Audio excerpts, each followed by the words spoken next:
வணக்கம் என் அன்பு தம்பிகளா தங்கைகளா எல்லாரும் சூப்பரா இருப்பீங்கன்னு நினைக்கிறேன். இன்னைக்கு நம்ம ஒரு புதுசான ஒரு கான்செப்ட் பத்தி நம்ம பேச போறோம். ஸோ லாஸ்ட் கிளாஸ்ல இருந்து நம்ம கொஞ்சம் மாறுபட்டு ஆர்டர் ஆஃப் மேக்னிடியூட் அப்படின்ற ஒரு கான்செப்ட் சிக்னிஃபிகன்ட் ஃபிகர்ஸ் கூடவே இது கண்டினியூஷன் ஆகும். அதை நம்ம போன கிளாஸ்ல மிஸ் பண்ணிட்டோம். இந்த கிளாஸ்ல அதை கொஞ்சம் பார்க்க வேண்டியது இருக்கு. தென் அடுத்தது ரொம்பவும் முக்கியமான கான்செப்ட்ஸா நம்ம பார்க்க வேண்டியது என்னன்னா screw gauge and vernier caliper. இது ரெண்டுமே ரொம்ப ரொம்ப முக்கியமான ஒரு கான்செப்ட். ஏன் சொல்றேன் அப்படின்னா இந்த ஸ்க்ரூ கேஜும் வெர்னியர் கேலிபரும் நம்ம அதிகமா பார்க்காத ஒரு சப்ஜெக்டும் கூட. தென் அதே போல அதை பத்தி நம்ம அதிகமா டிஸ்கஸும் பண்ணிருக்க மாட்டோம் ஸ்கூல் டைம்ஸ்ல எல்லாமே. இதுல ட்ரிக்கியஸ்டா கொஸ்டின் கேட்கறதுக்கு அதிகமா வாய்ப்பு இருக்கு. அதனால இதுல கொஞ்சம் ஸ்பெஷல் கான்சென்ட்ரேஷனோட ஒரு சில விஷயங்களை பொறுமையாகவும் நம்ம பார்க்க போறோம். So screw gauge, vernier caliper and order of magnitude அப்படின்ற ஒரு கான்செப்ட் பத்தியும் கூட. ஸோ டேரக்டா நம்ம போயிடலாம் சப்ஜெக்ட்ஸ்குள்ள. முதல்ல நம்ம பார்க்க வேண்டியது என்ன அப்படின்னா ஆர்டர் ஆஃப் மேக்னிடியூட் அப்படின்ற ஒரு கான்செப்ட்ஸ் தான் பத்தி பார்க்க போறோம். So order of magnitude. So order of magnitude அப்படின்றது என்ன அப்படின்னா ஒரு ஒரு நம்பரை வந்து 10 to the power of அப்படின்ற ஒரு டேர்ம்ல சொன்னோம்னா அது என்னவா சொல்லலாம் அப்படின்றது தான் நம்ம இது ஆர்டர் ஆஃப் மேக்னிடியூட் அப்படின்ற ஒரு விஷயத்தை வந்து பேச போகுது. அந்த நம்பர் இப்போ உதாரணமா 100 அப்படின்ற ஒரு நம்பர் இருந்ததுன்னு எடுத்துக்கோங்களேன். இதனுடைய ஆர்டர் ஆஃப் மேக்னிடியூட் என்னவா இருந்திருக்கும் அப்படின்னா 10 to the power of, இது எப்படி எழுதலாம், 10 to the power of 2 எழுதலாம் இல்லைங்களா. அப்போ ஆர்டர் ஆஃப் மேக்னிடியூட்ன்றது 2. புரியுதுங்களா நான் என்ன சொல்றேன்ட்டு? 100 10 to the power of 2 எழுதலாம். ஆர்டர் ஆஃப் மேக்னிடியூட் இந்த பவர் டேர்ம் வரதா எழுதுறோம் 2 அப்படின்றது இது. இப்போ இன் கேசஸ் இப்படி போறேன் 10,000 போட்டேன். இந்த 10,000 எப்படி எழுதலாம், 10 to the power of 4 எழுதலாம் இல்லையா. அப்போ ஆர்டர் ஆஃப் மேக்னிடியூட் என்னன்னா 4 அப்படின்றதா இதனுடைய ஆர்டர் ஆஃப் மேக்னிடியூட். தென் இதே நம்பரை இப்போ கொஞ்சம் இப்படி மாத்திரம்டா, இப்படி பார்ப்போம் 30000 இப்படி போறோம் சரிங்களா. 30,000 ரூபாய். ஸோ 30,000 அப்படின்றத இதனுடைய ஆர்டர் ஆஃப் மேக்னிடியூட் என்ன சொல்லலாம் அப்படின்னா இது எப்படி எழுதலாம், நம்ம 3 into 10 to the power of 4 எழுதிக்கலாம் இல்லையா. கரெக்ட் நம்ம 3 into 10 to the power of 4 எழுதிக்கலாம் இல்லையா. ஸோ இந்த 3 into 10 to the power of 4 இதனுடைய ஆர்டர் ஆஃப் மேக்னிடியூட் வேல்யூவும் 4 தான். தென் இது மாற போறது கிடையாது. ஸோ இதெல்லாம் போட்டு குழப்பிக்காது, இந்த ஜீரோஸ் மட்டும் பாருங்களேன், எனக்கு இதெல்லாம் போட்டு குழப்பிக்காதீங்க. தென் இப்போ நெக்ஸ்ட் அடுத்தது இப்போ இந்த மாதிரி இருக்கு ஒரு நம்பர் 5000.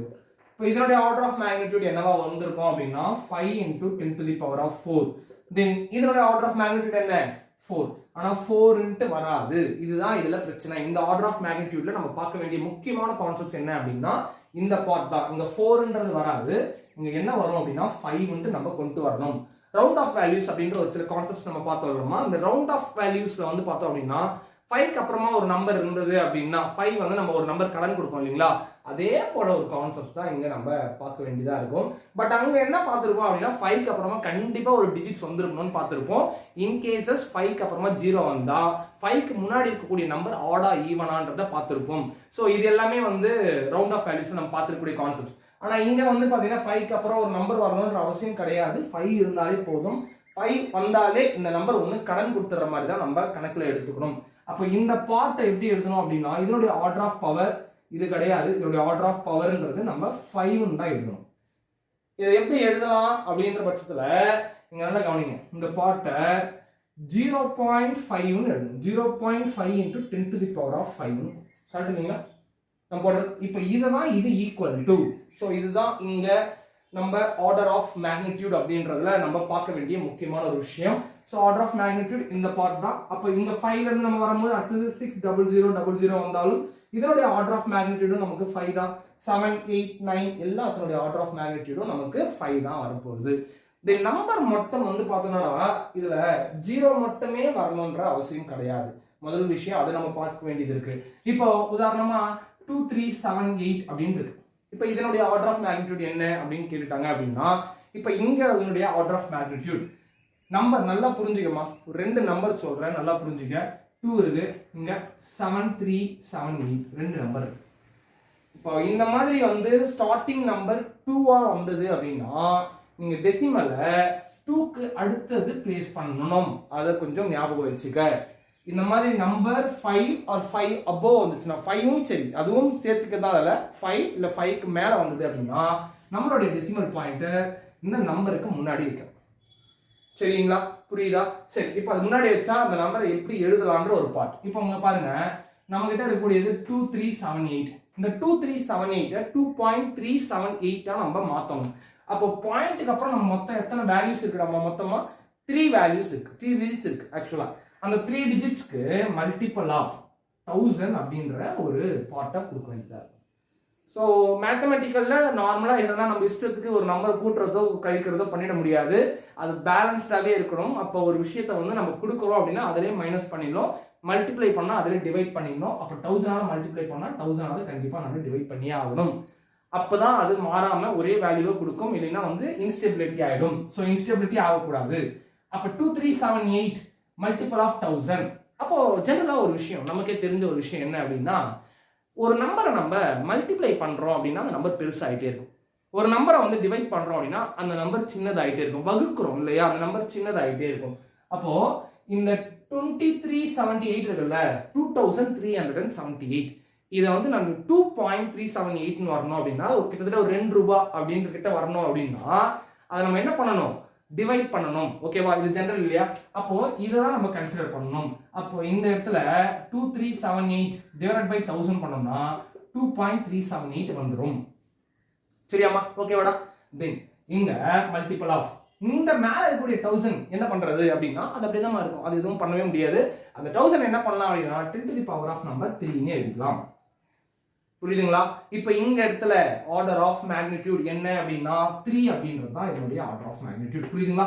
3 அப்படின்றது தான் இதனுடைய ஆர்டர் ஆஃப் மேக்னிடியூட். இது சிக்னிஃபிகன்ட் ஃபிகர்ஸோட சேர்த்து நம்ம அப்படியே கூட கொண்டு வந்திருக்கணும். இந்த இடத்துல பண்ணல, இந்த இடத்துல கொஞ்சம் ஞாபகம் வச்சுங்க, ரொம்ப முக்கியம்.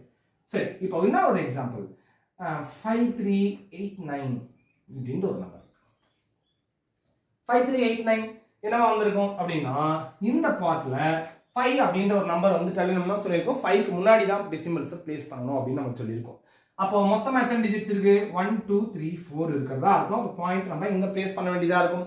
ஸோ பாயிண்ட் அங்க நம்ம பிளேஸ் பண்றோம் அப்படின்னா தென் கிட்டத்தட்ட மல்டிபிள் ஆஃப் 1 2 3 4. அப்போ 4 zeros மேல 4 zeros கீழே. கேட்டாமா, ஓகேவாடா? அப்போ டிவிஷன் தான் நம்ம கிட்ட இங்க வந்து இருக்க வேண்டியதா இருக்கும். அப்போ 0.5389 into 10 to the power of 4 ன்னு வந்திருக்கும். அப்போ இதனுடைய ஆர்டர் ஆஃப் மேக்னிடியூட் அப்படின்றது 4 அப்படின்றது அதனுடைய ஆர்டர் ஆஃப் மேக்னிடியூட். ஸோ உங்ககிட்ட இந்த மாதிரி கேட்பாங்க, ஃபைண்ட் ஆர்டர் ஆஃப் மேக்னிடியூட் 2 அப்படின்னு கேட்டாங்கன்னா என்ன பண்ணுவீங்க, 2 னுடைய ஆர்டர் ஆஃப் மேக்னிடியூட் என்ன எழுதுங்க அப்படின்னு சொல்லிட்டேன்னா 2 வந்து பாத்தீங்கன்னா லெஸர் தென் 5 விட லெஸ்ஸா தான் இருக்கு. அப்போ கண்டிப்பா பாயிண்ட் இங்க தான் வந்து ஆகணும்.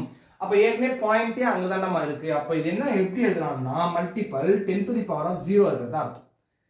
எனி நம்பர் பவர் ஆஃப் 0 என்ன வேல்யூ வரும், ஈக்குவல் டு 1. நல்லா புரிஞ்சுங்க, any number power of 0 equal to 1 அப்படின்னு தான் வரும். ஸோ அதனால இந்த பார்ட் 2 அப்படின்றது தான் 10 to the power of 0 தான் எழுதணும். அப்ப இங்க ஆர்டர் ஆஃப் மேக்னிடியூட் என்ன வரும், ஆர்டர் ஆஃப் மேக்னிடியூட் 0 தான். அது மாற போறது கிடையாது. மேபி இதுல நெகட்டிவ் சைன் வருமா அப்படின்னா கண்டிப்பா வரும், அதுவும் வரும். நம்ம அதையும் பார்த்து தான் ஆகும். இப்போ உதாரணமா வந்து 0.0003552 இப்போ இதனுடைய ஆர்டர் ஆஃப் மேக்னிடியூட் எழுதுங்க அப்படின்னு கேட்டாங்க. 0.000352. அப்போ நமக்கு பாயிண்ட் எங்க வரணும் அப்படின்னா 1 2 3 4 டிஜிட் தள்ளி பாயிண்ட் இங்க வந்து ஆகும். அப்போ 4 டிஜிட்ஸ் வரணும் அப்படின்னா மேலும் கீழே நம்ம என்ன பண்ண போறோம், தென் 10,000 மல்டிப்ளை பண்ணி 10,000 டிவைட் பண்ண போறோம். அப்போ இந்த இடத்துல நம்ம டிவிஷனை கொண்டு வர மாட்டோம். ஏன்னா 0.000352 அப்படின்றத நம்ம பெருசு பண்ண போறோம். என்ன பண்ண போறோம், 3 பாயிண்ட் நம்ம கொண்டு வர போறோம். அப்போ மல்டிப்ளை தான் இங்க கன்சிடர் பண்ணணும். அப்போ இந்த இடத்துல மல்டிப்ளை கன்சிடர் பண்ணிட்டோம்னா 3.52 வந்துருமா. இந்த பாயிண்ட் 4 ஜீரோக்கு முன்னாடி போயிடும். 1 2 3 and 4 இங்க போயிடும். அப்ப 3.52 இருக்கும். அப்ப கீழே இருக்கக்கூடிய 10,000 என்ன பண்ணணும் அப்படின்னா அது அப்படியே தான் இருக்கும். கீழே எதுவும் பண்ணாது, 10 to the power of 4 அப்படியே தான் இருக்கும். 10 to the power of 4 டினாமினேட்டர்ல இருக்கிறது நியூமரேட்டர் நம்ம கொண்டு வந்தா என்ன ஆகும், பவர் டேர்ம்ல மைனஸ் அப்படின்ற ஒரு டேர்ம் இன்க்ளூட் ஆகும். அப்ப 3.52 into 10 to the power of -4 வரும். அப்போமா இந்த ஆர்டர் ஆஃப் மேக்னிடியூட் என்ன வரும், order of magnitude is nothing but -4 தான் இந்த ஆர்டர் ஆஃப் மேக்னிடியூடா இருக்கும். ஸோ புரியுதுங்களா, நல்லா தெளிவா. ஸோ ஆர்டர் ஆஃப் மேக்னிடியூட் அப்படின்றது எப்படி எழுதுறோம், என்ன பண்ணணும் அப்படின்றது. ஸோ இதெல்லாம் ஒரு கான்செப்ட். இந்த கான்செப்ட் வச்சு தான் நம்ம இங்க மூவ் பண்ணி ஆகணும். அப்புறம் வந்து பார்த்தோம் அப்படின்னா இதுல மேபி மைனஸ்ல கேட்கலாம். ஒரு சில சம்ஸ்லாம் வந்து குழம்பிட போறீங்க, அதுக்காக சொல்றேன். -732 அப்படின்னு கேட்டாங்க அப்படின்னா இந்த மைனஸை நீங்க கன்சிடர் பண்ணவே வேண்டாம். அந்த நம்பர்ல அப்படியே இருக்கட்டும், அதை பத்தி பிரச்சனை இல்லை. இப்போ இந்த பார்ட் எங்க வரும்னா பாயிண்ட் முன்னாடி வரணும். அப்போ மேலே கீழே நம்ம 1000 மல்டிப்ளை பண்ண வேண்டியதா இருக்கும். 1000 multiple and 1000 divide. So 1000 divide தான் நம்ம கன்சிடர் பண்ணணும். Minus 0.732 into 10 to the power of 3. Then order of magnitude என்ன வந்திருக்கும்? 3 தான் ஆர்டர் ஆஃப் மேக்னிடியூட். புரியுதுங்களா? சம்ஸ் கேட்கறதுக்கு வாய்ப்பு இருக்கு மினிமமா. ஸோ அதனால ஆர்டர் ஆஃப் மேக்னிடியூட் அப்படின்றது என்னன்றது ஞாபகம் வச்சுக்கோங்க. தியரிட்டிக்கல்குள்ளலாம் போக வேண்டாம். என்னன்னா எனக்கு கொஞ்சம் குழப்பமா இருக்கும். அதனால தான் நான் டைரக்டாவே எக்ஸாம்பிள்ஸ்குள்ள வந்துட்டேன். எக்ஸாம்பிள்ஸ்குள்ள வரும்போது இதுதான் இப்படிதான் பண்ணணும் அப்படின்ற ஒரு ஐடியா நமக்கு கிடைக்கும். ஏன்னா ஸ்டேட்மெண்ட்டா இது எழுதி போட்டோம் அப்படின்னா ஸ்டேட்மெண்ட் நம்ம புரிஞ்சுக்கிறதே ஒரு சில டைம் கஷ்டமா இருக்கும். ஸோ அதனால தான் ஸ்டேட்மெண்ட்குள்ளலாம் எதுவுமே போல டைரக்டா எக்ஸாம்பிள்ஸ்குள்ள வந்தாச்சு. எக்ஸாம்பிள்ஸை தெளிவா பாருங்க. உங்களுக்கு புரியுற மாதிரி நீங்க அதை நோட்ஸ் எடுத்து வச்சுக்கிறதுன்றது சரியான விஷயம். ஓகே, ஸோ இப்போ நெக்ஸ்ட் ஒரு கான்செப்ட்ஸ்குள்ள நம்ம போக போறோம். இப்போ அடுத்தது நம்ம பார்க்கக்கூடிய கான்செப்ட்ஸ் என்ன அப்படின்னா ஸ்க்ரூ கேஜ் அப்படின்ற ஒரு கான்செப்ட் பற்றி தான் நம்ம பார்க்க போறோம். இந்த ஸ்க்ரூ கேஜ் அப்படின்றது இப்போ நிறைய டெக்னாலஜிஸ்லாம் அவங்க யூஸ் பண்றது இல்லை. பழைய காலங்கள்லாம் வந்து பார்த்தீங்கன்னா அது பெரிய ஒரு இன்ஸ்ட்ருமெண்ட்டாக வந்து பார்த்தீங்கன்னா யூஸ் ஆகிருக்கு. ஸோ ஒரு ஆப்ஜெக்ட்ஸை வந்து மெஷர் பண்ணுறதுக்கு, சின்னதாக இருக்கக்கூடிய ஆப்ஜெக்ட்ஸை மெஷர் பண்ணுறதுக்கு, அல்லது ஒரு ராட் அதனுடைய டயாமீட்டரை மென்ஷன் பண்ணுறதுக்கு, இது எல்லாத்துக்குமே ஸ்க்ரூ கேஜ் வந்து பெரிய அளவில் யூஸ் ஆகிருக்கு. ஸோ இந்த ஸ்க்ரூ கேஜினுடைய ஃபங்க்ஷன்ஸ் பற்றி தான், இதை எப்படி ரீடிங் எடுக்கலாம், அந்த ரீடிங் என்னவா இருக்கும் அப்படின்ற ஒரு கான்செப்ட் பற்றி தான் நம்ம இங்கே பார்க்க போகிறோம். இதில் ரொம்ப முக்கியமான விஷயம் வேற என்ன அப்படின்னு நம்ம பார்த்தோம் அப்படின்னா, நம்ம முன்னாடியே சொன்னது போலவே எரர்ஸ் அப்படின்ற ஒரு பார்ட் நம்ம படிச்சிருக்கோம். இந்த எரர்ஸ் அப்படின்றது இல்லாமல் எந்த ஒரு மிஷினரிஸும் கிடையவே கிடையாது. எரர்ஸ் அப்படின்றது கண்டிப்பாக எல்லா மிஷின்ஸ்லையும் ஏதோ ஒரு பார்ட்டில் ஆக்ட் ஆகிட்டே இருக்கும். இப்போ இந்த ஸ்க்ரூ கேஜும் அப்படிதான். இந்த ஸ்க்ரூ கேஜ் வந்து செய்யும் பொழுது ஒரு சில டைம் எரர்ஸ் வந்து நடக்கிறதுக்கு அதிகமாக வாய்ப்பு இருக்குது. ஸோ இந்த மிஷின்ஸை நம்ம அவ்வளோ தூரம் ப்ராசஸ் பண்ணி செஞ்சு எரர் வந்துருச்சுன்னா தூக்கி போட்டுருணும் அப்படின்றது நம்மளால் பண்ண முடியாது. ஏன்னா அதுக்கு ஸ்பெண்ட் பண்ண டைம்ன்றது ரொம்ப ரொம்ப ரொம்ப அதிகமான ஒரு டைம். ஸோ இதை வந்து நம்ம ஓவர் கம் பண்ணுறதுக்கு என்ன பண்ணிட்டோம் அப்படின்னா, ஸோ எரர் வருதா, ஓகே ஃபைன், அந்த எரரையே நான் வந்து சரி பண்ணிக்கிறேன், என்னுடைய கால்குலேஷன்லேயே ப்ளஸ் ஆர் மைனஸ்ன்னு போட்டு சரி பண்ணிக்கிறேன் அப்படின்னு சொல்லிட்டு புதுசாக அதுக்குன்ட்டு ஒரு தனியாக ஒரு ஃபார்முலாஸ் கண்டுபிடிச்சி எடுத்தது தான் இந்த ஜீரோ எரர்ஸ் அப்படின்றது. இந்த ஜீரோ எரர் அப்படின்ற கான்செப்ட்ஸ் ரொம்ப ரொம்ப ரொம்ப முக்கியமான கான்செப்ட்ஸும் கூட. சரி, முதல்ல இந்த ஸ்க்ரூ கேஜ் நீங்க பார்த்துருப்பீங்க, ஸ்கூல்ஸ் எல்லாமே யூஸ் பண்ணியும் இருப்பாங்க. ஸோ ஸ்க்ரூ கேஜ்ல நம்ம தெரிஞ்சுக்க வேண்டியது என்ன அப்படின்னா, இந்த ஒரு ஸ்கேல் ஒன்று இருக்கும். ஸோ இங்க ஒரு ஸ்கேல், அதுக்கப்புறமா வந்து பார்த்தோம் அப்படின்னா இந்த பார்ட்ல ஒரு ஸ்கேல் ஒன்று ஆக்ட் ஆகும். கரெக்டாமா? இந்த மாதிரி ஒரு ஸ்கேல் இங்கே ஆக்ட் ஆகும். ஸோ இது பேர் வந்து நம்ம என்னன்னு சொல்லுவோம் அப்படின்னா, இது வந்து சர்க்குலர் ஸ்கேல் அப்படின்னு நம்ம சொல்லுவோம். இந்த பார்ட் நம்ம என்னன்னு சொல்லுவோம்னா பிட்ச் ஸ்கேல் அப்படின்னு நம்ம சொல்லுவோம். சரிங்களா? ஸோ இந்த ரெண்டு டேர்ம் வரைக்கும் நீங்க ஞாபகம் வச்சுக்கிறது ரொம்ப முக்கியம். Circular scale and pitch scale. So என்னென்ன ஃபார்முலாஸ் நம்ம ஞாபகம் வச்சுக்கணும் இங்க அப்படின்றது, பிட்ச் அப்படின்றதுக்கான ஃபார்முலா என்னன்னு ஞாபகம் வச்சுக்கணும். தென் அடுத்தது வந்து பார்த்தீங்கன்னா லீஸ்ட் கவுண்ட் அப்படின்றதுக்கான ஃபார்முலா என்னன்றது ஞாபகம் வச்சுக்கணும். தென் அடுத்தது டோட்டல் ரீடிங் என்ன ஃபார்முலா அப்படின்றத ஞாபகம் வச்சுக்கணும். இது எல்லாமே நமக்கு தேவை. இந்த 3 பார்ட் நமக்கு கண்டிப்பாக தேவையான ஒரு ஃபார்முலாஸ் தான். சரி, அப்போ பிட்ச்னா நம்ம என்னன்னு சொல்லலாம் அப்படின்னா, இப்போ இதை ஃபர்ஸ்ட் நம்ம டோட்டலா கம்ப்ளீட்டடா லாக் பண்ணிடலாம் மீன்ஸ் இது மொத்தமா எடுத்துட்டு வந்து இந்த இடத்துல நிக்க வச்சிட்டோம், க்ளோஸ் பண்ணிட்டோம். அப்போ இது என்னன்னா, இது ரெண்டுமே எங்கேஜ்ல இருக்கும். இது ரெண்டுமே வந்து எங்கேஜ்ல இருக்கும், மூவ்மெண்ட்டே இருக்காது. அந்த ஓப்பனிங் மவுத்ன்றது கிடையவே கிடையாது. மொத்தமா க்ளோஸ் பண்ணியாச்சு.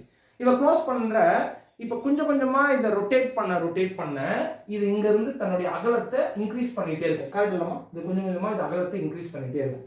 அப்போ பிட்ச் அப்படின்றது என்ன சொல்றாங்க அப்படின்னா, நீ ஒன் டைம் அப்படி ரொட்டேட் பண்ணீங்கன்னா, ஒன் டைம் மீன்ஸ் அப்படின்னா நம்பர் ஆஃப் ரொட்டேஷன் அவங்க சொல்றாங்கம்மா. இப்போ இங்க இருக்கு, சுத்தி எடுத்து வந்து திரும்ப அதே இடத்துல நிறுத்தினா, கம்ப்ளீட்டா ரொட்டேட் பண்ணி திரும்ப ஒரு இடத்துல நிறுத்தினேன் அப்படின்னா கண்டிப்பா இந்த டிஸ்டன்ஸ்ன்றது மூவ் ஆயிருக்கும்ல, ஒரு பார்ட்ல மூவ் ஆயிருக்கும்ல, அதை தான் இவங்க பிட்ச்னு சொல்றாங்க. பிட்ச்ன்றது என்னன்னா, distance move in pitch scale. Distance moved in a pitch scale or linear scale divided by number of rotation in circular scale. So எவ்வளோ டிஸ்டன்ஸ் மூவ் ஆச்சு பிட்ச் ஸ்கேல்ல, அதே போல அது எத்தனை நம்பர் ஆஃப் ரொட்டேஷன்ஸ் வந்து பாத்தீங்கன்னா இருக்கு. ஸோ 1 டைம்ஸ் பண்ணமா, 2 டைம்ஸ் பண்ணமா, 3 டைம்ஸ். ஏன்னா 2 டைம்ஸ் பண்ணீங்க அப்படின்னா அதுக்கேற்ற மாதிரி மூவ் ஆயிருக்கும், 3 டைம்ஸ்னா அதுக்கேற்ற மாதிரி, 4 டைம்ஸ்னா அதுக்கேற்ற மாதிரி. எப்படியா இருந்தாலும் ரேஷியோ போட்டீங்கன்னா ஒன்று தான் வரப்போகுது, அது மாற போகிறது கிடையாது. ஸோ அதனால சிங்கிளா distance move in pitch scale divide by number of rotations in circular scale, எவ்வளோ தூரம் வந்து மூவ் ஆச்சு அப்படின்றது இது. தென் அடுத்து நம்ம பார்க்க வேண்டியது என்ன அப்படின்னா, லீஸ்ட் கவுண்ட் அப்படின்றது ஒன்று. ஸோ இந்த லீஸ்ட் கவுண்ட் அப்படின்றது என்ன அப்படின்னா, ஒரு ஸ்கேல் மினிமமா எவ்வளவு வேல்யூவை வந்து அது வந்து நமக்கு தெரிவிக்கும். ஸோ எவ்வளவு வேல்யூ மெஷர் பண்ணும் அப்படின்றது தான் இந்த லீஸ்ட் கவுண்ட் அப்படின்றது. ஸோ லீஸ்ட் கவுண்ட்னுடைய ஃபார்முலா என்ன அப்படின்னா, மொத்த பிட்ச் இருக்கு இல்லைங்களா, அந்த பிட்ச்னுடைய ஃபார்முலாவை அப்படியே எழுதி வேண்டியதுதான். So pitch number of divisions. So நல்லா கவனிச்சுங்க, number of divisions in circular scale, number of division in circular scale.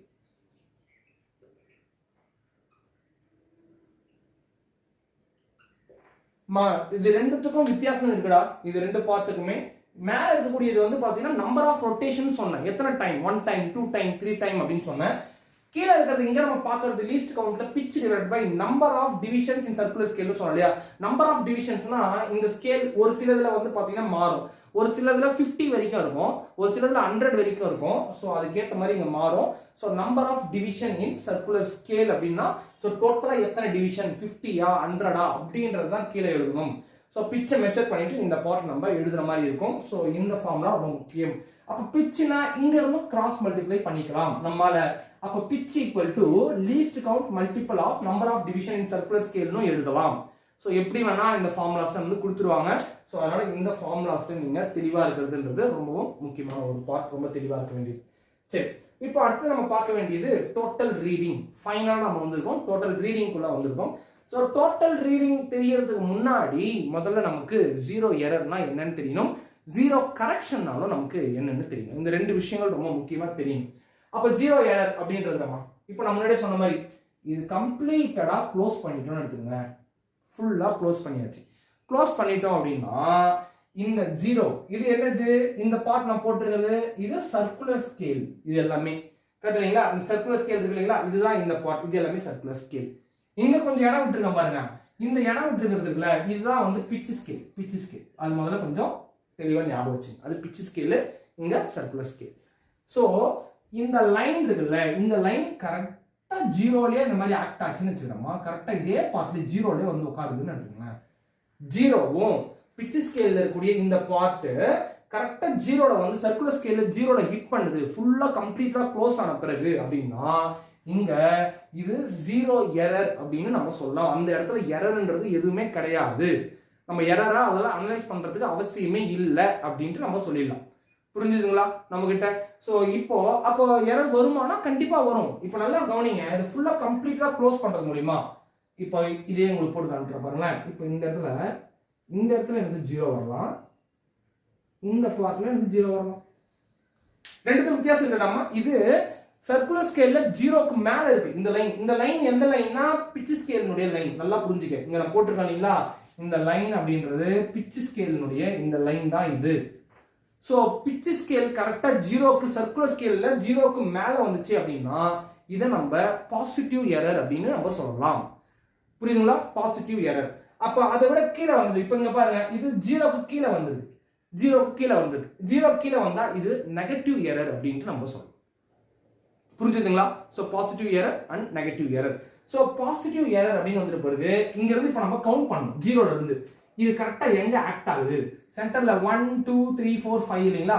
இப்போ எங்க பாத்தீங்கன்னா 1 2 3ல ஆக்ட் ஆகுது. அப்ப என்னுடைய ஜீரோ எரர் அப்படின்றது ஜீரோ எரர் ஈக்குவல் டு 3ன்னு எனக்கு கிடைச்சிருக்குன்னு சரிங்களா. ஜீரோ எரர் வந்து எனக்கு என்ன கிடைச்சிருக்கு, 3ன்னு எனக்கு கிடைச்சிருக்கு. ஸோ இந்த பார்ட்ல இங்க நம்ம பார்த்தோம் அப்படின்னா இங்க 1 2 3 4 ஐ திங்க் இதுவும் வந்து 3 தான். ஓகே, எனக்கு இங்கேயும் ஜீரோ எரர் வந்து பாத்தீங்கன்னா எனக்கு 3 தான் கிடைச்சிருக்கு. ரெண்டுமே 3 3 தான் கிடைச்சிருக்கு. ரெண்டுமே அதுக்கப்புறம் எப்படி பாசிட்டிவ் அண்ட் நெகட்டிவ்னு சொல்லலாம் அப்படின்னு பார்த்தோம் அப்படின்னா இதுக்கப்புறமா தான் வேலை இருக்கு சரிங்களா. இப்போ இங்க நம்ம ஜீரோ கரெக்ஷன் ஒன்று யூஸ் பண்ண வேண்டியதா இருக்கணும்னா ஜீரோ கரெக்ஷன். ஜீரோ கரெக்ஷன் அப்படின்றது பாசிட்டிவா இருந்தா நம்ம நெகட்டிவ்னு போடணும், -3ன்னு போடணும். புரியுதுங்களா? பாசிட்டிவா இருந்தா நம்ம நெகட்டிவ்னு போட்டுக்கணும், -3 அப்படின்றத நம்ம எடுத்துக்க வேண்டியதா இருக்கும். ஸோ நெகட்டிவா இருந்தது அப்படின்னா நம்ம பாசிட்டிவாவே நம்ம எடுத்துக்க வேண்டியதா இருக்கும். அது எந்த பிரச்சனையும் கிடையாது. புரியுதுங்களா?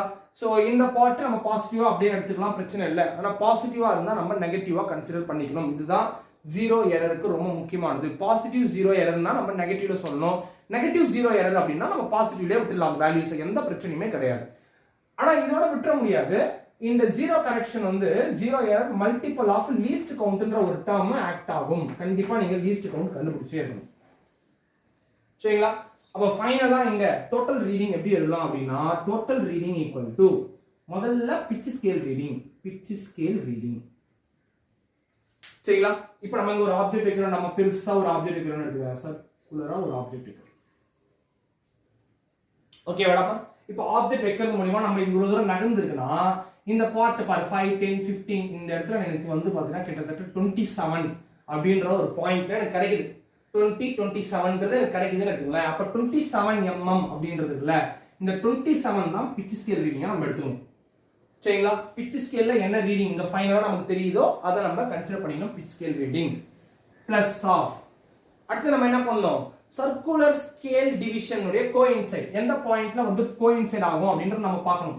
சோ சர்க்குலர் ஸ்கேல் ரீடிங் வந்து எங்க இருக்கும், சோ இந்த லைன் ஸ்ட்ரைட்டா வந்து இந்த பாயிண்ட்ல சர்க்குலர் ஸ்கேல்ல வந்து நடமா இங்க 35 இருக்கலாம், இங்க 40 இருக்கலாம், 45 இருக்கலாம். அப்போ இந்த பார்ட்ல 35ல இருந்து கொஞ்சம் கிட்ட இது கிட்ட வந்து பார்த்தோம் அப்படின்னா ஒரு 38 கிடைக்குதுன்னு இருக்குங்க. அப்ப இது 38னு கிடைக்கும். சோ எந்த டிவிஷன்ல கோயின்சைட் ஆகுதுன்றது, பட் ரீடிங்கா எழுதணும் அப்படின்னா அதோட லீஸ்ட் கவுண்ட்டை மல்டிப்ளை பண்ணிக்கணும். சோ அப்போ இங்க circular scale division multiple of least count கூட அதை மல்டிபிள் பண்ணிக்கணும். தென் ஃபைனலா நம்ம என்ன சொல்லலாம், ஜீரோ எரரை நம்ம ஆட் பண்ணிக்கணும், plus or minus zero correction. ஃபைனலா இது ஜீரோ எரர் இல்ல, இது ஜீரோ கரெக்ஷன் 3 into LCன்றது அது லீஸ்ட் கவுண்ட் அப்படின்றது வரக்கூடியது. சரிங்களா? அப்ப டோட்டல் ரீடிங் அப்படின்றது pitch scale reading plus circular scale division into least count plus or minus zero correction. So zero error வந்து எப்படி பண்ணலாம், zero corrections எப்படி பண்ணலாம்னு சொல்லிட்டேன். So zero corrections அப்படின்றது பாசிட்டிவ் ஜீரோ எரரா இருந்தா நெகட்டிவ் ஆகும், நெகட்டிவ் ஜீரோ எரரா இருந்தா பாசிட்டிவ் ஆகும். அந்த நம்பரை நம்ம கன்சிடர் பண்ணிக்கணும். கண்டிப்பா அது கூட லீஸ்ட் கவுண்ட்டை மல்டிபிள் பண்ணியே ஆகணும், அதெல்லாம் மறந்துடவே கூடாது. ஸோ pitch scale reading மட்டும் தான் லீஸ்ட் கவுண்ட் கூட மல்டிபிள் ஆகாம இருக்கும். தென் அப்புறம் சர்க்குலர் ஸ்கேல் ரீடிங்கும் தென் அதே போல ஜீரோ எரரும் வந்து பாத்தீங்கன்னா கண்டிப்பா லீஸ்ட் கவுண்டோட மல்டிபிள் ஆகி இருக்கும். ஸோ அப்போ இதுதான் ஸ்க்ரூ கேஜ்ல நம்ம ரொம்ப முக்கியமா தெரிஞ்சுக்க வேண்டிய கான்செப்ட்ஸும் கூட. அப்போ இதெல்லாம் நம்ம பார்க்க வேண்டியதுல pitch scale ரீடிங்னா என்ன, சர்க்குலர் ஸ்கேல் ரீடிங்னா என்ன, ஸோ பிட்ச்னா என்ன, லீஸ்ட் கவுண்ட்னா என்ன, ஜீரோ எரர்னா என்ன, தென் அப்புறம் டோட்டல் ரீடிங்னா என்னன்றதை பார்த்தா மட்டும் போதும். ஸோ சம்ஸ் போகும்போது இதனுடைய சில கிளாரிஃபிகேஷன்ஸ் நமக்கு கிடைக்கும். ஸோ கொஞ்சம் தெளிவா பாருங்க. ஏதாச்சும் டவுட் இருந்தது அப்படின்னா கமெண்ட் செக்ஷன்ஸ்ல கமெண்ட் பண்ணுங்க, கண்டிப்பா அதோட டவுட்டை நான் கிளியர் பண்றேன். ஸோ நிச்சயமா இது புரியும் நினைக்கிறேன். ஸோ நெக்ஸ்ட் ஒரு கான்செப்ட்ல வெர்னியர் கேலிஃபயர் இருக்கு, அந்த வெர்னியர் கேலிஃபயர் எப்படி இருக்குன்றதை நம்ம பார்ப்போம். வெர்னியர் கேலிஃபயர் பத்தி தான் நம்ம பார்க்க போறோம். இந்த வெர்னியர் கேலிஃபயர் ஸ்க்ரூ கேஜ் மாதிரி நிறைய ஃபார்முலாஸ் இருக்காது, பட் கொஞ்சம் லிமிடெட் ஃபார்முலாஸ் தான், பட் ஆனா நிறைய கான்செப்ட்ஸ் இருக்கக்கூடிய ஒரு டேர்மும் கூட. அப்போ இந்த வெர்னியர் கேலிஃபயர் வந்து பார்த்தோம் அப்படின்னா இந்த பார்ட் இப்படி தான் இருக்கும். ஸோ பெரிய பெரிய ஆப்ஜெக்ட்ஸ்லாம் வந்து மெஷர் பண்றதுக்கு இது யூஸ் ஆகும். ஸோ இது வந்து பார்த்தீங்கன்னா ஓப்பனிங் மவுத், நம்ம இந்த மாதிரி இது மூவ் பண்ணிக்கலாம். இதை வந்து பார்த்தீங்கன்னா இதை வந்து பார்த்தோம் அப்படின்னா நம்ம இதை எக்ஸ் ஸ்கேல்னு சொல்லுவாங்க, this is X scale. And இந்த பார்ட்டை வந்து நம்ம வெர்னியர் ஸ்கேல்னு சொல்லுவோம். டோட்டல் புக்ல வந்து எக்ஸ் ஸ்கேலுக்கு பதிலாக மெயின் ஸ்கேல்னே கொடுத்துருப்பாங்க, நீங்க மெயின் ஸ்கேல்னே எழுதிக்கலாம். மெயின் ஸ்கேல் தான் நமக்கு தேவை, மெயின் ஸ்கேல்னே போட்டுங்க. ஏன்னா நிறைய இடத்துல மெயின் ஸ்கேல் தான் கொடுத்துருப்பாங்க, ஒரு சில இடத்துல எக்ஸ் ஸ்கேல் வரும். So main scale reading and vernier scale வந்து பார்த்தீங்கன்னா அதனுடைய ரீடிங். ஸோ இப்போ இங்கே நம்ம கண்டுபிடிக்க வேண்டியது என்னென்ன அப்படின்னா, பிச்சை பற்றி நம்ம பேச மாட்டோம், பட் ஆனால் லீஸ்ட் கவுண்ட்டை பற்றி நம்ம கண்டிப்பாக பேசியே ஆகணும். ஸோ லீஸ்ட் கவுண்ட்ல இதுல 2 டைப்ஸ் ஆஃப் ஃபார்முலா லீஸ்ட் கவுண்ட்டுக்கே நமக்கு வரப்போகுது. அப்போ லீஸ்ட் கவுண்ட்னுடைய ஃபார்முலா என்னவா இருக்கும் அப்படின்னா 1 நல்லா கவனிச்சிங்க, 1 main scale reading main scale division minus of 1 vernier scale division. So இதுதான் வந்து ஜென்ரலா லீஸ்ட் கவுண்ட்டுக்கு வரக்கூடிய formula. 1 main scale division minus of 1 vernier scale division. So அப்போ வெர்னியர் ஸ்கேல்ன்றது இந்த பார்ட், மெயின் ஸ்கேல்ன்றது இந்த part. So 1 main scale division minus of 1 vernier scale division. So இந்த பார்ட் எப்போ அப்ளை ஆகும் அப்படின்னா இது ஜென்ரல் ஃபார்முலா. இது அதே பக்கம் இது போட்டுங்க, திஸ் இஸ் வந்து ஜென்ரல் ஃபார்முலா இந்த பார்ட்டு. ஸோ இது எல்லாத்துக்குமே இது அப்ளை ஆகும். கண்டிஷனா ஒரு ஃபார்முலா லீஸ்ட் கவுண்ட்டுக்கு அப்ளை ஆகிறது இருக்கு. என்ன அப்படின்னா இப்போ இந்த சம் பாருங்களேன், இப்போ இந்த டயக்ராம் பாருங்க, மெயின் ஸ்கேல் 0ல இருந்து ஸ்டார்ட் ஆகுதா, இந்த பார்ட் வரைக்கும் இங்க 1 வந்துதா, அப்போ மேபி 1 அப்படின்றது அங்க 10 தான், ஆக்சுவலா அது 10 mm மாதிரின்னு எடுத்துங்க. இப்போ கீழே இருக்கக்கூடியது 0ல இருந்து இது 10 வரைக்கும், பட் ஆனா இந்த ஸ்கேல்ல இது 9லே கம்ப்ளீட் ஆயிடுது. நல்லா பாத்தீங்கன்னா உங்களுக்கு தெரியும், இது 9லே கம்ப்ளீட் ஆயிடுது, 1 கீழே வரல, அதுக்கு முன்னாடி ஒரு டேர்ம் முன்னாடியே வந்துடுது. அப்போ இங்க என்ன எழுதலாம் அப்படின்னா n vernier scale division equal to n minus of 1 main scale division எழுதிக்கலாமா. அதாவது இங்க 10 இருந்தா இங்க 10 மைனஸ் 1 9 மெயின் ஸ்கேல் டிவிஷனுக்கு ஈக்குவல். ஸோ இந்த பார்ட்டுல இது கண்டிஷனா அப்ளை ஆகக்கூடிய ஃபார்முலா லீஸ்ட் கவுண்ட்ல. இப்போ சரி இது எப்படி எழுதலாம்? இப்போ இன்னும் பாருங்க, 1 vernier scale division equal to n minus of 1 divide by n main scale division எழுதிக்கலாமா? சரியாமா? இப்போ இந்த இடத்துல நீங்க அப்ளை பண்ணுவோம். தென் இந்த ஈக்குவேஷன்ல then least count equal to 1 main scale division minus 1 vernier scale பதிலா n minus 1 divided by n main scale division எழுதிக்கலாம். புரியுதுங்களா? நம்ம என்ன போட்டுருக்கோம்னு சொல்லிட்டு n minus of 1 main scale division. அப்போ இந்த பார்ட் இந்த n இருக்குடமா, இத டோட்டலா காமனா நம்ம கொண்டு வரணும். அந்த n கிராஸ் மல்டிப்ளை பண்ணிக்கணும்னு எடுத்துங்க. n main scale division, okay, so n main scale division. இப்போ இந்த மைனஸ் உள்ள மல்டிபிள் ஆகும், இந்த மெயின் ஸ்கேல் உள்ள மல்டிப்ளை ஆயிடுச்சுன்னா minus of n main scale division, minus into minus என்ன ஆகுது, plus then 1 main scale division divided by total n ன்னு வருது. ஓகேவா? அப்போ டோட்டல் n வந்தது அப்படின்னா இந்த n main scale division minus of n main scale, இது பிளஸ் இருக்கு இது மைனஸ் இருக்கு, இது ரெண்டுமே கேன்சல் ஆயிடும். அப்போ இது என்ன வந்திருக்குன்னா 1 by n main scale division ன்னு வருது. எதுக்கு? Least count. ஸோ நல்லா புரிஞ்சுங்க, இது கண்டிஷன். ஸோ இது கண்டிஷன் ஃபார்முலா, இது ஜெனரல் ஃபார்முலா. இதுக்கு வந்து பார்த்தீங்கன்னா ஒரு கண்டிஷன் இருக்கு. ஸோ கண்டிஷனோட தான் இது அப்ளை ஆகும், இல்லைன்னா அப்ளை ஆகாது. என்ன கண்டிஷன் அப்படின்னா இந்த மெயின் ஸ்கேலுக்கும் இந்த வெர்னியர் ஸ்கேலுக்கும் 1 பாயிண்ட் டிஃபரண்ட் வந்தா இந்த ஃபார்முலாவை நம்ம எடுத்துக்கலாம். இல்ல அந்த மாதிரி 1 பாயிண்ட் டிஃபரண்ட் வரல, வேற மாதிரி தான் இருக்கு, 2-3 பாயிண்ட்ஸ் டிஃபரண்ட் வருதுன்னா கண்டிப்பா நீங்க இந்த ஃபார்முலாக்கு தான் போய் ஆகணும். இந்த ஃபார்முலாக்குள்ள போக முடியாது. ஸோ இந்த ஃபார்முலா இதுதான் நம்ம இருக்கிறதுலே வந்து குழப்பமான ஒரு சில பகுதி. ஸோ அதுக்கான சொல்யூஷன்ஸ் தான் உங்ககிட்ட நான் கொடுத்துருக்கேன், இது எப்படி எழுதணும் அப்படின்னு சொல்லிட்டு. அப்போ லீஸ்ட் கவுண்ட்ன்றது 1 by n மெயின் ஸ்கேல் டிவிஷன்ன்றது எங்க எழுதுவோம் அப்படின்னா ரெண்டுத்துக்குமே டிஃபரன்ஸ் 1 வந்தா மட்டும் தான் இந்த பார்ட் நம்ம யூஸ் பண்ண முடியும், இல்லைன்னா யூஸ் பண்ண முடியாது. மேல இருக்கக்கூடிய இந்த ஃபார்முலாவை தான் நம்ம யூஸ் பண்ண முடியும், நல்லா தெரிஞ்சுக்கங்க. சரி, இப்போ இங்கே நமக்கு என்ன தேவை அப்படின்னா ஜீரோ எரர் அப்படின்றது கண்டிப்பா தேவை. அங்க வந்து நம்ம ஸ்க்ரூ கேஜ்ல நம்ம பார்த்தோம் இல்லைங்களா, positive zero error and negative zero error. அதே போலதான் இங்கேயும் நமக்கு ஜீரோ எரர் தேவைப்படுது. இங்க வந்து பாத்தீங்கன்னா இதுல பாருங்க, மேல இருக்கக்கூடிய இது மெயின் ஸ்கேல், சோ இது இருக்கக்கூடிய இது வெர்னியர் ஸ்கேல், ரெண்டுமே ஜீரோக்கு ஜீரோவே ஆக்ட் ஆகுது. கம்ப்ளீட்டா நம்ம ரெண்டுமே க்ளோஸ் பண்ணி வச்சிருக்கோம். க்ளோஸ் பண்ணும்போது நமக்கு ஜீரோவே ஆக்ட் ஆனா இது ஜீரோ எரர். சோ எந்த ஒரு எரரும் அதுல கிடையவே கிடையாது, எரர்ன்றது வரவே இல்லை. தென் அடுத்தது பாசிட்டிவ் எரர் பத்தி நம்ம பேச போறோம். சோ பாசிட்டிவ் எரர் இங்க ஒரு சில குழப்பங்கள் இருக்கும், நல்லா கவனிங்க. கொஞ்சம் அப்படியே கண்ணை மூடி ரிவர்ஸ்ல அப்படியே கொஞ்சம் யோசிச்சு பாருங்களேன். எதுல? ஸ்க்ரூ கேஜ் யோசிச்சு பாருங்க. ஸ்க்ரூ கேஜ்ல பிட்ச் ஸ்கேல் எப்பவுமே கான்ஸ்டன்டா இருக்கும், கரெக்ட்டுங்களா? இந்த சர்க்குலர் ஸ்கேல் தான் மேலே கீழே இப்படி மூவ் ஆகிட்டே இருக்கும். அந்த சர்க்குலர் ஸ்கேல் மூவ் ஆகக்கூடியதுல பிளஸ் 0ல இருந்து 5, 10 வந்தா நம்ம பாசிட்டிவ் எரர்னு சொல்லுவோம் சர்க்குலர் ஸ்கேல்ல. ஆனா இங்க பாரு, மூவ் பண்ணக்கூடியது இந்த வெர்னியர் ஸ்கேல் தான். ஆனா இந்த வெர்னியர் ஸ்கேல் இங்க 0ல இருந்து உள்ள இருக்க மாதிரி இருக்கும். ரெண்டுத்துக்கும் கொஞ்சம் வித்தியாசம் இருக்கு, கொஞ்சம் தெளிவா பாத்துக்கணும். அப்ப 0க்கு உள்ள வந்தது அப்படின்னா இது பார்ட் என்னது? இது பாசிட்டிவ் எரர்னு வரும். சோ இந்த பாயிண்ட் 0க்கு மேல வந்துருச்சுன்னு எடுத்துக்கலாம். 0க்கு மேல வந்துருச்சு அப்படின்னா இது நெகட்டிவ் எரர். ஆனா அந்த இடத்துல பார்க்கும்போது ஸ்க்ரூ கேஜ்ல பார்க்கும்போது இது பாசிட்டிவ் எரராகவும் இது நெகட்டிவ் எரராகவும் நமக்கு தெரியும், சரிங்களா? சோ நீங்க கரெக்டா யோசிச்சீங்கன்னா இந்த நான் சொல்றக்கூடிய இந்த டவுட்ன்றது உங்க மனசுலயும் கொஞ்சம் வரும். இதை மட்டும் மனசுல தெளிவா நிறுத்திக்கணும், ரொம்ப ரொம்ப முக்கியமானது. சோ அப்ப இது பாசிட்டிவ் எரர். எத்தனை பாயிண்ட் மூவ் ஆயிருக்குன்னா இங்க 2 பாயிண்ட்ஸ் இங்க மூவ் ஆயிட்டு இருக்கு. அப்ப இங்க 0 எரர் அப்படின்றது 2. சோ இங்கே அதே போல இதுல ஒரு 3 பாயிண்ட்னா இந்த 0 எரர் அப்படின்றது இங்க 3. ஓகே, சோ ஜெனரலா இல்லையா? சோ அங்க எப்படி 0 கரெக்ஷன் போட்டோம்? So 0 correction equal to 2 into least count போட்டோமா? சோ பாசிட்டிவா இருந்தா என்ன சொன்னேன்? நெகட்டிவா மாறிடும். சோ நெகட்டிவா இருந்தது அப்படின்னா பாசிட்டிவாவே இருக்கும், எந்த ஒரு பிரச்சனையும் இல்லை, நம்ம மாத்த தேவையில்லை. அப்ப இங்க 0 correction equal to 3 into least count இதே போட்டுக்கணும், சரிங்களா? சோ இது ஜெனரல் தான், இதுல எந்த ஒரு மாற்றமும் இல்லை. ஃபைனலா நமக்கு என்ன நம்ம தேவை? டோட்டல் ரீடிங் தேவை. சரி, டோட்டல் ரீடிங்.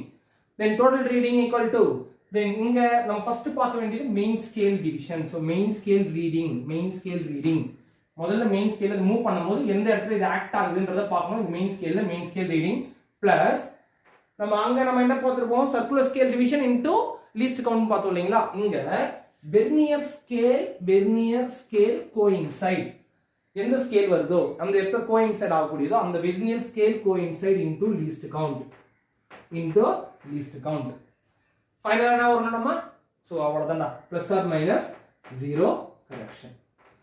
சோ போட்டுட்டோம்னா நம்ம பிளஸ்னா மைனஸ்னா எது வேணுமோ. சோ பாசிட்டிவா இருந்தா நமக்கு மைனஸ் வரும், நெகட்டிவா இருந்தது அப்படின்னா பிளஸ்லேயே இருக்கும். ஸோ இதை மட்டும் கொஞ்சம் தெளிவாக ஞாபகம் வச்சுக்கணும், அவ்வளோதான். ஸோ இதுதான் வந்து வெர்னியர் கேலிஃபர்ல யூஸ் ஆகக்கூடியது முக்கியமான கான்செப்ட்ஸ். இந்த கான்செப்ட் தான் least count concepts. So least count கான்செப்ட்ஸ்ன்றது மெயின் ஸ்கேல் டிவிஷன்ஸ்க்கும் வெர்னியர் ஸ்கேல் டிவிஷன்ஸ்க்கும் டிஃபரன்ஸ் 1ன்னு வந்ததுன்னா நம்ம least count equal to 1/n of main scale division போடணும். ஸோ ரெண்டுத்துக்குமான டிஃபரன்ஸ் வந்து மாறி இருந்தது அப்படின்னா நம்ம அது போடணும்னு அவசியம் இல்லை. ஸோ அப்போ நம்ம யூஸ் பண்ண வேண்டிய ஃபார்முலா என்னன்னா 1 main scale division minus of 1 vernier scale division போட்டால் போதுமானது. கண்டிப்பாக 0 எரர்ஸ் தெரிஞ்சிருக்கணும்.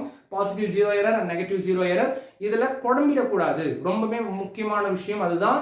ஸ்க்ரூ கேஜுக்கும் போட்டு இந்த பார்ட்டும் போட்டு குழம்பிடக்கூடாது. கொஞ்சம் இதை அண்டர்ஸ்டாண்ட் பண்ணிக்கிற மாதிரி நீ மனசில் நிறுத்துற மாதிரி உன்னுடைய ஐடியாவுக்கு எது கரெக்டாக வருதோ அதை நீங்கள் ஒரு ஷார்ட் கட்டில் ஞாபகம் வச்சுக்க. அது வந்து பார்த்தீங்கன்னா நான் நிறைய விஷயங்கள் வந்து பார்த்தோம் அப்படின்னா ஃபார்முலாஸே நான் சொல்கிறேன். பசங்களும் நிறைய பேர் சொல்லுவாங்க. ஒரு சிலதெல்லாம் வந்து பார்த்தீங்கன்னா ரொம்ப காமெடியாகவும் இல்லை ஜோக்காகவும் அவங்க ஞாபகம் வச்சுக்க வேண்டியதெல்லாம் இருக்கும். ஸோ ஆனால் அந்த விஷயங்கள்லாம் உங்களுக்கு மறக்கவே மறக்கலை. ஸோ அந்த மாதிரி உங்களுக்கு எவ்வளோ சில்லியாக நீங்கள் வந்து ஒரு கான்செப்ட்ஸில் உங்கள் மைண்டுக்குள்ளே வச்சுக்கிறீங்களோ அதை வச்சுக்கிங்க, அதை பற்றி பிரச்சனை இல்லை. ஆனால் எந்த ஒரு கான்செப்ட்ஸையும் மாற்றிடாத. ஸோ அதில் மட்டும் ரொம்ப தெளிவாக இருக்கிறது ரொம்பவும் முக்கியம். ஸோ அந்த பாயிண்ட்ல கொஞ்சம் தெளிவாக இருக்கணும். ஸோ புரிஞ்சு விடாமா. ஸோ ஸ்க்ரூ கேஜ் நம்ம பார்த்தாச்சு, வெர்னியர் கேலிஃபயர் நம்ம பார்த்தாச்சு, then order of then magnitude அப்படின்றத நம்ம பார்த்தாச்சு. நெக்ஸ்ட் அடுத்தது நம்ம பார்க்க வேண்டியது இது மூணுத்துலயுமான சம்ஸ் தான். ஸோ ஆர்டர் ஆஃப் மேக்னிடியூட் கூட சம்ஸ் எதுவும் இல்லை. ஸோ ஸ்க்ரூ கேஜும் வெர்னியர் கேலிஃபயர்லும் நம்ம சம்ஸ் பார்க்க போறோம். இல்லை பேலன்ஸ் விட்டது ப்ரீவியஸ் இயர் கொஸ்டின்ஸ்ல எதனா முக்கியமான சம்ஸ் எதனா கேட்டிருக்காங்க, நம்ம அதை டச் பண்ணல, அதை பத்தி நம்ம பேசணும்னாலும் அதை பத்தி நம்ம பேச போறோம். இதோட இந்த ஃபர்ஸ்ட் சாப்டர் முடியும். நெக்ஸ்ட் அடுத்தது வந்து பார்த்தீங்கன்னா மோஷன் இன் 1 டைமென்ஷன்ஸ் அப்படின்ற சாப்டர் நம்ம ஸ்டார்ட் பண்ண வேண்டியதா இருக்கும். ஸோ நெக்ஸ்ட் செக்ஷன்ஸ்ல இதுக்கான ப்ராப்ளம்ஸ்லாம் என்னென்ன, ஸோ வெர்னியர் கேலிஃபர் ஸ்க்ரூ கேஜுக்கான ப்ராப்ளம்ஸ் நம்ம சால்வ் பண்ண போறோம். ஸோ படிங்க. ஸோ எல்லாம் தெளிவாக படிங்க, புரிஞ்சு படிங்க, ரொம்ப ரொம்ப முக்கியம். அதுதான் நான் சொல்றது. டவுட் இருந்தது அப்படின்னா மறக்காம கமெண்ட் பண்ணுங்க, என்ன டவுட் உங்களுக்கு இருக்கு அப்படின்றத. நிச்சயமா அதுக்கான சொல்யூஷன்ஸையும் நான் கொடுக்குறேன். அடுத்த கிளாஸ் சந்திக்கலாம். நன்றி.